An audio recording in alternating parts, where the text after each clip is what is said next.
कर्मा returns आजकाल हा शब्द खूप जास्त ट्रेंडमध्ये आहे आणि याचं सर्वात प्रभावी उदाहरण श्रीकृष्णांच्या मृत्यूशी जोडलं जातं. काही कथांनुसार रामावतारात बालीचा वध श्रीरामांनी झाडामागून बाण मारून केला होता, जे युद्ध नियमांच्या विरुद्ध आहे. काळ पुढे सरकला आणि द्वापर युगात महाभारताच्या युद्धानंतर श्रीकृष्ण एकदा शांत झाडाखाली बसून बासरी वाजवत असताना एक जरा नावाचा शिकारी होता, जो त्यांच्या पायाला हरिण समजून बसला आणि त्यांनी बाण सोडला. जो बाण थेट श्रीकृष्णाच्या पायाच्या अंगठ्याला जाऊन लागला आणि श्रीकृष्णाचा श्वास तिथे थांबला. म्हणजे देवांनाही शिक्षा झाली असं नाही, पण ही कथा आपल्याला शिकवते की प्रत्येक कर्माला परिणाम असतो. जसं आज आपण एखाद्याचं मन दुखवतो, उद्या परत त्याच वेदना कदाचित दुसऱ्या रूपात आपल्याकडे परत येतात.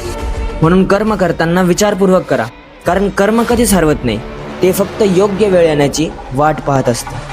असंच उदाहरण महाभारतातील भीष्मांच्या रिलेटेड पण आहे की त्यांची मृत्यू इतकी भयानक का झाली ते मी पिन कमेंटमध्ये लिहून ठेवलेलं आहे, तुम्ही नक्की जाऊन वाचा. बाकी मी तर इतकंच म्हणेल की hear the story, live the lesson. Radhe Radhe.